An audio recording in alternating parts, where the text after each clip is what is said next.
teman-teman semuanya. Jadi tentukanlah pilihan Anda buat tanggal 14 Februari nanti.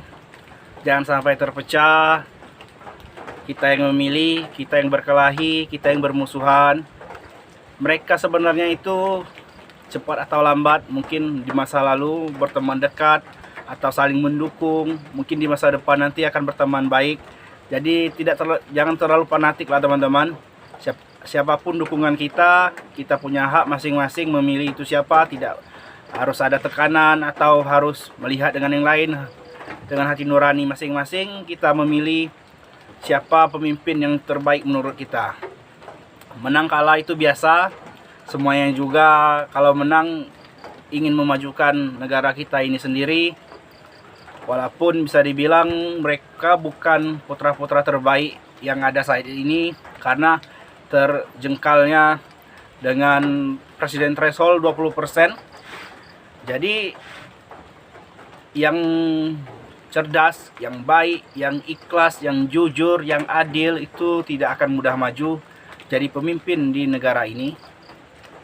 Karena itu tadi, yang bisa menjadi pemimpin itu pertama dekat dengan kekuasaan, yang kedua dekat dengan popularitas, yang ketiga penguasa itu sendiri. Bisa dilihat di tempat-tempat teman-teman mungkin, kalau bapaknya yang menjadi bupati, gubernur, apabila masa jabatannya udah habis, itu pasti kalau tidak istrinya yang menggantikan, mencalonkan nanti anaknya atau saudaranya. Itu udah faktor umum ya di tempat kita. Ada juga contoh, coba dilihat di pileg ini. Ada bapaknya yang mencalonkan misalnya DPR RI. Anaknya mungkin mencalonkan DPR provinsi atau kabupaten. Apakah mereka itu orang baik semua? Kan tidak. Karena faktor itu tadi, dekat dengan kekuasaan, jadi mereka bisa mengambil alih tersebut.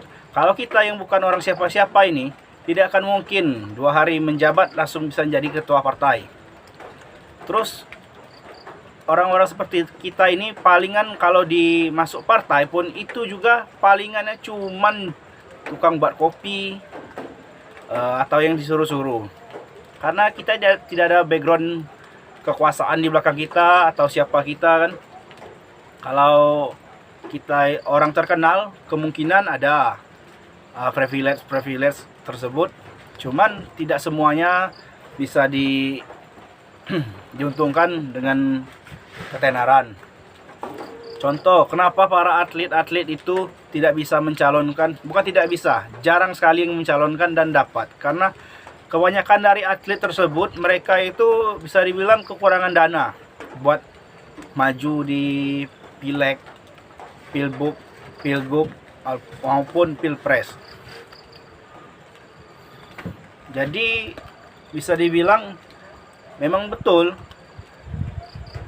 di media-media itu bilang kalau mau menjadi bupati di suatu daerah kecil itu 30 miliar sampai 60 miliar. Itu memang betul teman-teman. Karena salah satu faktor pendukungnya yaitu besarnya modal politik itu tadi, yaitu presiden threshold 20% itu harus mencari kursi. Terus kita sendiri, masyarakat kita sendiri. Karena kenapa? Masyarakat sekarang itu bisa dibilang udah sangat pintar sekali. Jadi kalau tidak ada amplopnya, mereka tidak akan memilih. Kemudian dikumpulkan massa sebelum pemilihan itu, mereka mengharapkan amplopnya. Mereka tidak akan mendengarkan visi misi apapun yang dilakukan setelah menjabat nanti. Mereka cuma sekedar mengharapkan amplop dan hadiah-hadiah lain-lainnya. Jadi faktor, bisa dibilang faktor pendukung maraknya korupsi di tempat kita ini, yaitu kita sendiri, karena kita menerima amplop tersebut. Dan juga modal yang dikeluarkan itu kan cukup besar. Ada yang bilang kan, buat apa kita hitung-hitungan kalau buat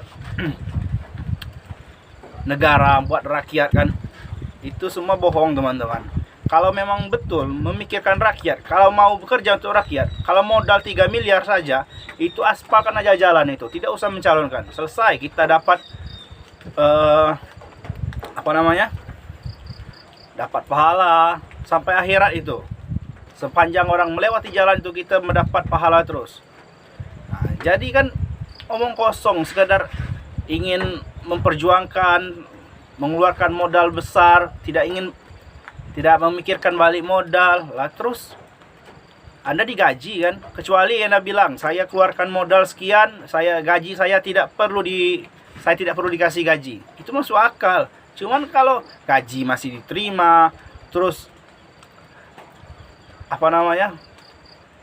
masyarakat sudah itu ditinggalkan, ya jadi gimana lagi teman-teman.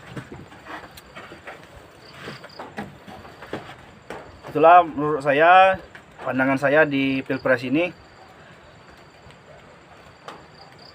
Susah sekali menentukan pilihan terbaik, karena ketiganya juga bisa dibilang tidak terlalu menguasai lapangan. Apalagi di debat kemarin itu sibuk saling menjatuhkan, sibuk main aman. Jadi ya bisa dibilang susah, hanya sekadar mencari suara dan ingin kemenangan dari ketiga paslon tersebut. Jadi ya 2045 Indonesia Emas masih berat dan jauh sekali.